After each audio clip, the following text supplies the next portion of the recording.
I'm going to talk about that concordance, something between dimension 3 and dimension 4. So the talk usually I give, and it turns out that we are 10 minutes behind the schedule, and I'm going to try to catch the schedule and finish within 30 minutes. So there is a bad guy and good guy, right? I'm good. So this is a basic definition of concordance. Some of you have seen this before. So two knots are concordant if they co-bound an annulus, smooth or locally flat, depending on the category of work on. Inside this product manifold S3 times the unit interval. So the results in this talk are available on both categories, a smooth category and locally flat category. So it turns out that for studying knot concordance, slice knots are important in the sense that two knots are concordant if and only if they're connected sum. So the connected sum of the first knot and the inverse of the second knot is slice. So a knot is slice if it bounds a two disk in the four ball. As you know, that is the unknot if it bounds a two disk inside the three sphere. But now we enlarge the ambient space to the four ball, so we allow the knot to bound the two disk in the four ball. So here the negative side means the mirror image of the knot with reversed string orientation.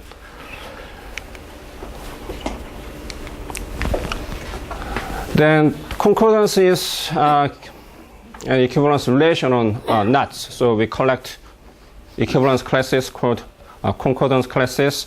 They form an abelian group under the connected sum operation.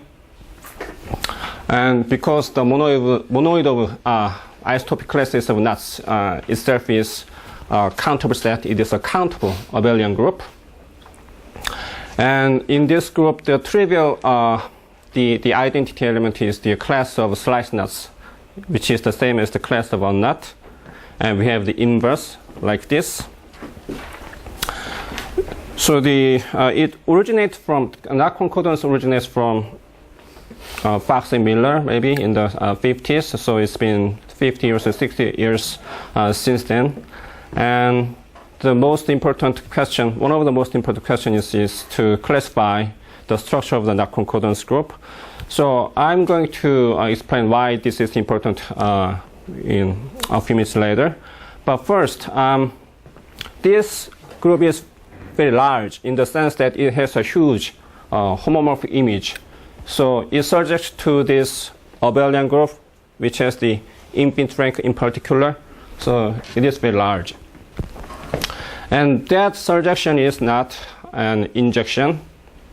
That was approved by Keston and Gordon many years ago in the 70s.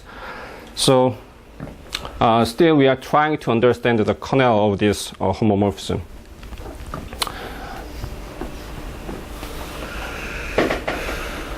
So the kernel consists of the knots which are called algebraic slice knots, and knot is algebraic slice if its Seift form is metabolic. So today I'm going to relate this to a certain object called gropes. So here is an explanation of gropes. So a grope of height 1, so it has the notion of height. So a grope of height 1 is simply a surface with a single boundary component.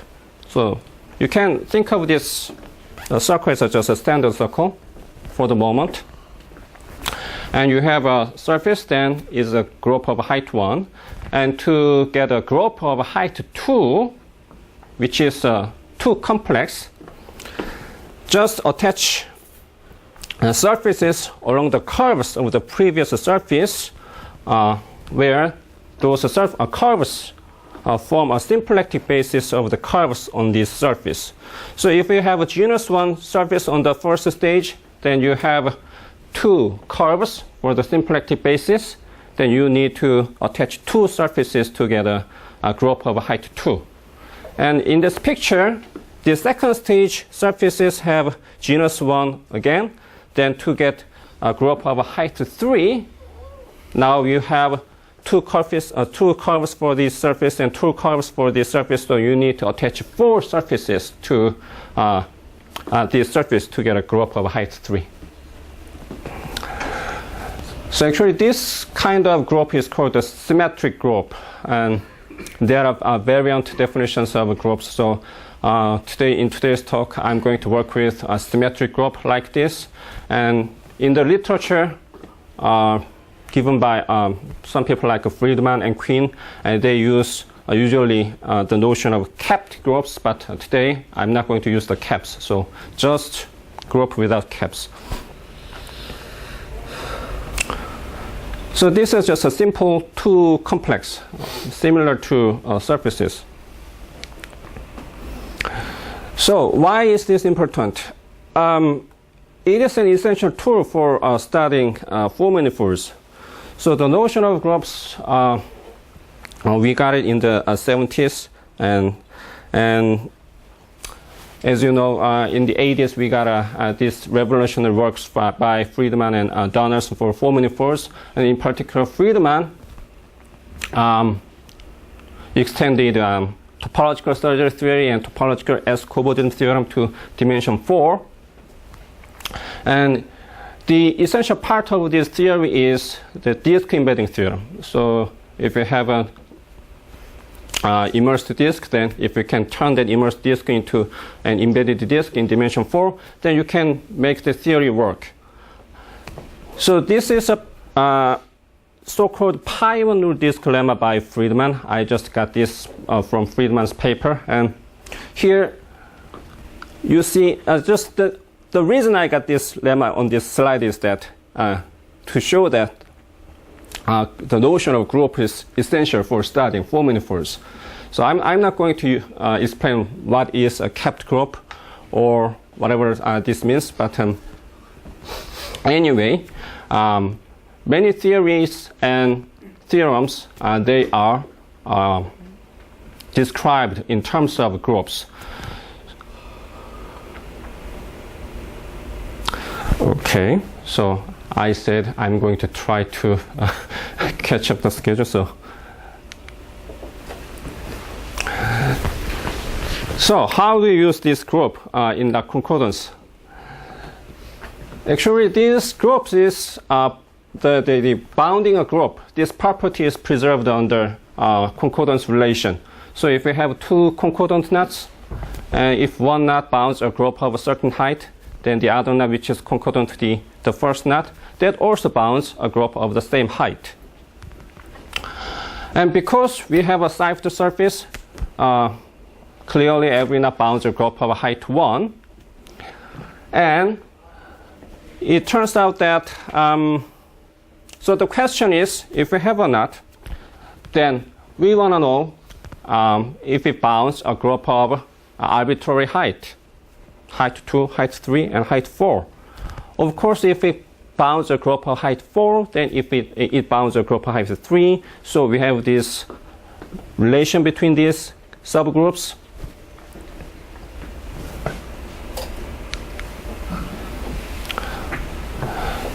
So using the groups, we can get this filtration of the knot concordance group.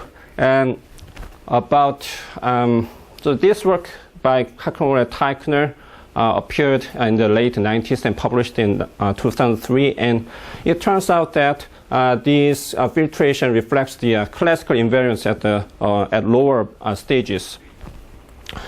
So first, if a knot bounds a group of height 2, then its alpha invariance is just 0, and if it bounds a group of height 3, then it's algebraically sliced, which means that its cipher form is metabolic. And if it bounds a group of height 4, then the Casson-Gordon invariance, a certain concordance invariance, vanish. So around this time, late 90s, arguably the most powerful concordance invariant was Casson-Gordon invariant. And because of this theorem, I mean, if it bounds a group of height 4, then Casson-Gordon invariance vanish.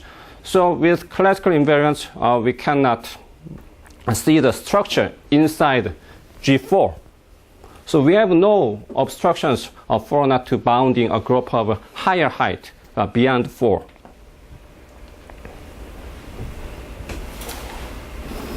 But Cochran, Orr, and Teichner came up with a certain method to detect a knot bounding a group of higher height beyond 4. So they used certain analytic signatures. Surprisingly, they used some analytic methods to get an obstruction for a knot to bounding group. And using it, they showed that these results, and later the results were extended to these cases. So first, Cochran and Teichner showed that this successive quotient group is not trivial. Actually, it has an infinite order element.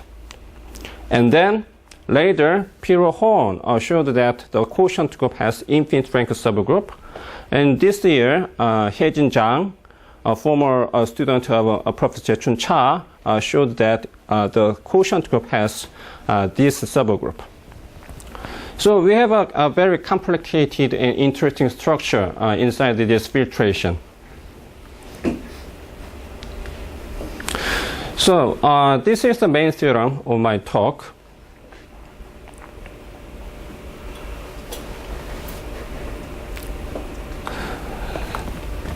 So later I showed that, so Pirot-Horn on the previous slide, he showed that the quotient group has infinite rank subgroup, but I found another type of infinite rank subgroup for the quotient group. So this quotient group has infinite rank subgroup, which trivially intersects the previous infinite rank subgroup found by Pirot-Horn.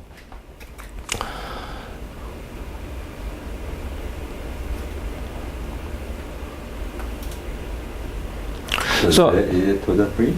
I'm sorry? Total free? Your subgroup. Yes, it's infinite rank subgroup, so torsion free infinite rank subgroup, I mean, yes.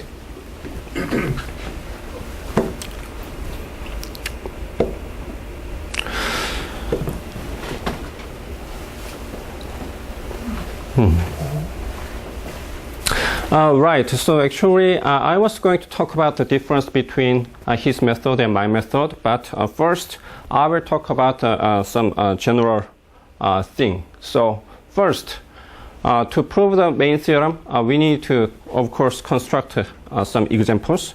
So for the construction, we use some kind of generalized satellite construction. There are some terminologies, so this kind of construction is called an infection of a knot by some other knots by some people like Cochran and others. But you can think of this as just a generalized type of satellite construction. So here, for a satellite knot, usually you use just one axis, but here we use several axes, eta j's. And for the companion, we use just only one knot. What is power, pi 1 and power n? Oh, right. Thank you. So I didn't explain this. So this is the n minus second derived subgroup of this group. So that means the first, so pi 1 means the commutator subgroup, and pi 1 2 means the commutator subgroup or the commutator subgroup. So we iterate taking the commutator subgroup of the previous group.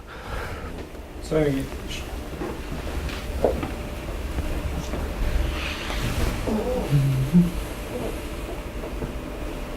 So the idea of construction is simple.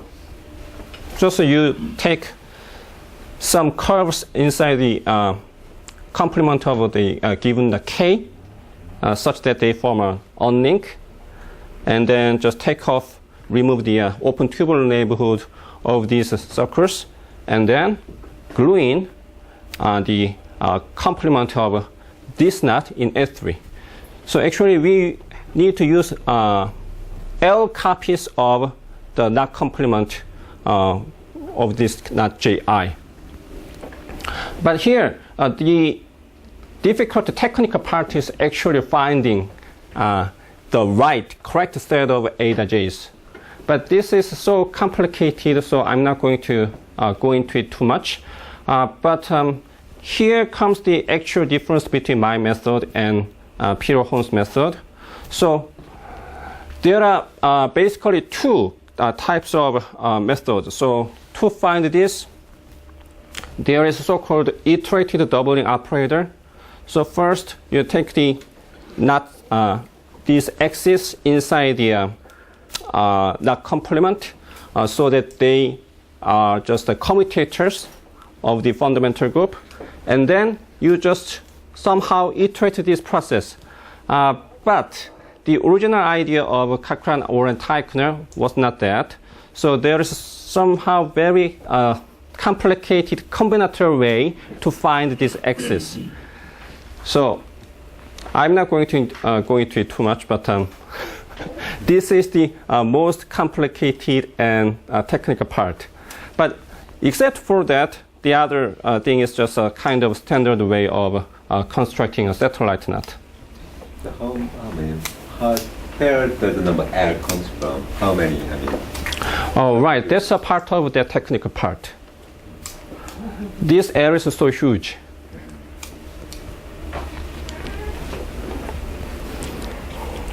So you iterate this infection n times or something?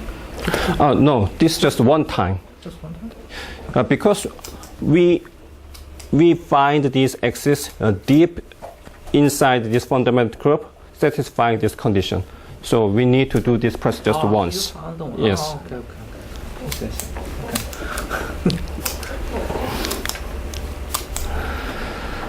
And then we need to show two things. First, we need to show these examples bound the group of the desired height, and then we need to show that these knots do not bound a group of higher height, bigger height.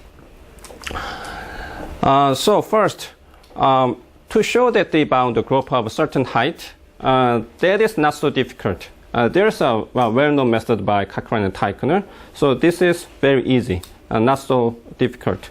So I'm going to skip this. But finding an obstruction is a difficult part. So to do that, so suppose you have a knot that bounds a group of a certain height, like a height n, then we turn the foreball to a certain four manifold by modifying this group. So the idea of the process is based on this observation. So first, all that is, I forgot the word topologically, but topologically slice if and only if it satisfies these four conditions. One direction is easy, and the other direction is harder, and the other direction is we need to use four-dimensional topological survey theory by Friedman. So basically, we need to find a homology before, which satisfies these conditions. So its first homology is the same as the first homology of the three manifold, which is just infinite cyclic group, and its second homology group is 0. Then using this, you can show that this is homology foreball. And we have this pi1 condition. But if we just ignore this pi1 condition, and if we allow some weaker condition on the second homology, then we have this new condition for four manifold. So this is kind of approximation of slice disk complement in the foreball. So this n, the number n is getting bigger and bigger. We are looking at higher and higher covers of the four manifold with intersection form. So we are getting closer and closer to have a slice disk complement. So there is a way of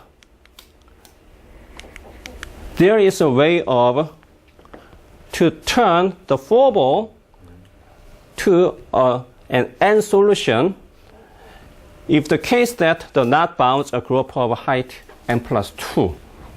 So the number drops by 2. So why do we do this? So here we have a geometric object. We have a group of height n plus 2 inside the 4 ball. That is very hard to handle that groups. So by turning the 4 ball with this group to a certain 4 manifold, now we have a 4 manifold with this homological condition. And with this second homological condition, now we can use a certain signature invariance. That is going to be our obstruction.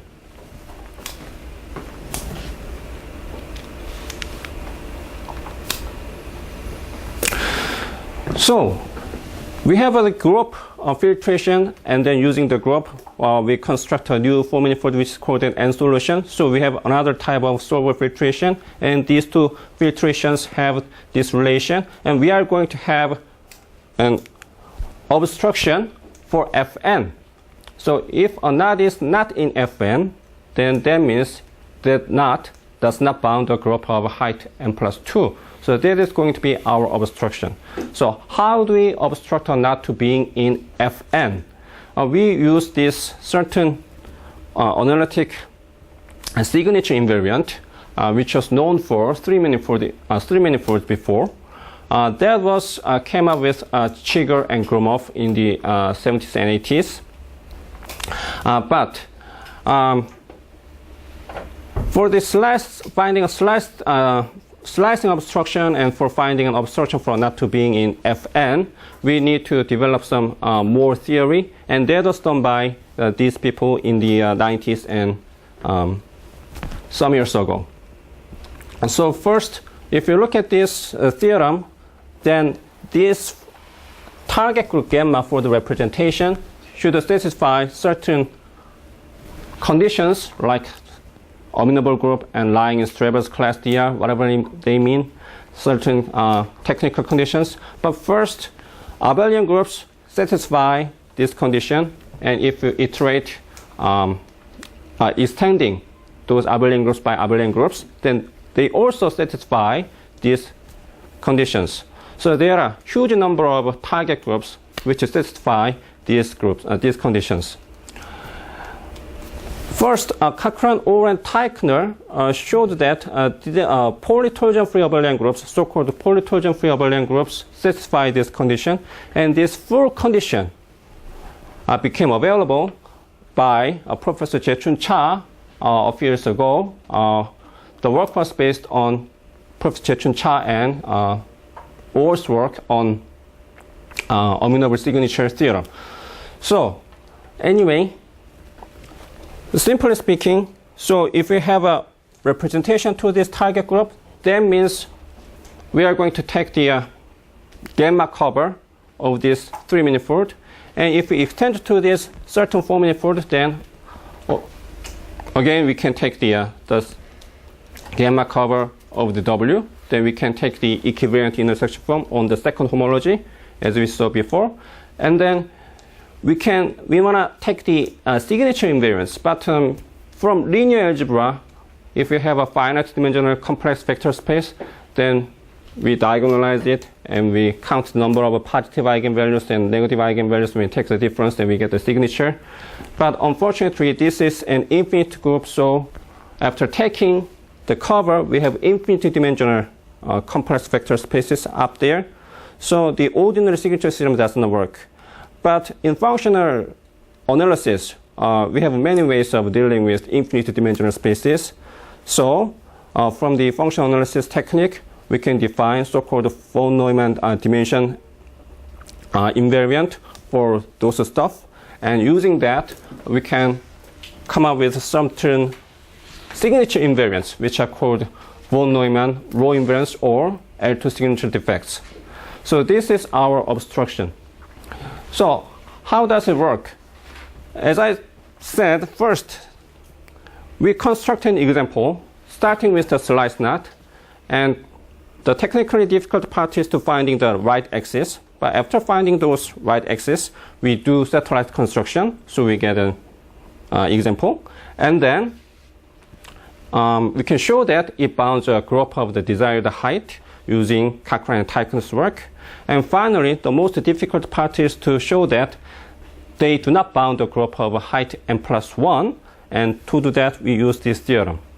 Of course, applying this theorem is not so direct, and we have to do some more work, but somehow we can deal with it.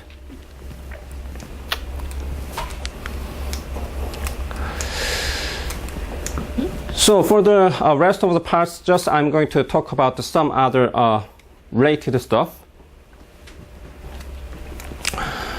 Why is this kind of work is interesting? First, it gives us the information about the structure of the non-concordance group.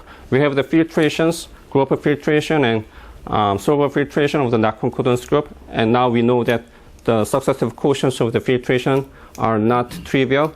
So we know that the inside the filtration, we have a huge complicated structure of the filtrations. But more than that, we can answer this question, and we can show some more. So first, it is a well-known fact that if a knot has trivial Alexander polynomial, then the knot is topologically sliced. That means it is topologically concordant to the unknot. So in other words, the trivial Alexander polynomial determines a concordance class. Then the natural question is there any other Alexander polynomial which determines a concordance class? So in this direction, Chuck Livingston some years ago showed that if the Alexander polynomial is not trivial, and furthermore, if it satisfies some conditions, then we can find infinitely many mutually non-concordant knots with the same Alexander polynomial. And then later, using the previous technical results, I showed that actually we don't need the condition on the Alexander polynomial. So I removed the condition on the Alexander polynomial, and I just extended Livingston's work to the full extent. But that was used by Cochran or Tychon's initial stage of obstruction for not being in Fn, and then their work was extended to full extent to amenable groups lying in Strabo's class DR, that technical part, lately by Professor Jae-chun Cha. And using his work, now we can show further. So if the knot has non-trivial Alexander polynomial, then not only we can find infinitely many mutually non-concordant knots, but also we can show that actually they are linearly independent up to concordance. So I would say this is a little bit interesting result. And actually this is not a new result, but actually I extended this a little bit further lately. But just I'm going to talk about the previous result. This result is not explicitly stated in the paper, so it is kind of a little bit missing, but I like this result, so I want to advertise this one. So as you know, the fundamental group, that is kind of a core element in studying 3 manifolds and 4 manifolds.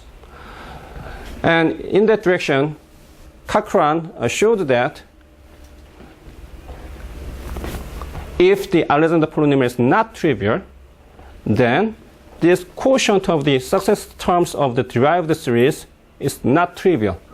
So that means the fundamental group, the knot group, is not solvable. That means it is very complicated. But now you have a slice knot. Then you have a slice disk inside the four-ball. And if you take the complement of this slice disk, then you have the 4 manifold, which is bounded by the knot surgery. Then a natural question is how the fundamental group of this 3 manifold and the fundamental group of this slice disk complement is related. Cochran's work says that the fundamental group of the knot complement, the knot group, is huge. Then how about the fundamental group of the slice disk complement? How huge is it? Is it solvable or is it not solvable? So in that direction, using the previous some technical results,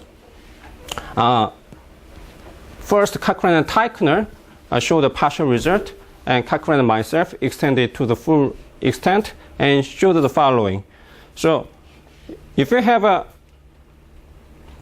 a slice knot whose Alexander polynomial has degree bigger than or equal to 4, which is a very mild condition, then whatever slice disk you have, if you take the complement instead of the 4-ball, then that 4-manifold should have a huge pi1. It's not solvable. So the essential part of the proof of this theorem is using, as you can expect, the duality between 3-manifold and 4-manifold. If you know the relationship between 3-manifold and 4-manifold in terms of linking form, then the linking form of 3-manifold is somehow related to intersection form of the bounding 4-manifold. So if you have this high degree, then now you can use some kind of generalized higher order Alexander branch-field linking form, and that is related to somehow to equivariant intersection form of the covers of this bounding 4-manifold. And this branch-field linking form and the intersection form has the duality relationship, and using it, we can show this. And then, so it was a result obtained some years ago, and lately I just extended this technically a little further. So it is not only solvable, but also somehow not trivial up to a certain extent. But as I said, I'm going to finish it now today. Thank you.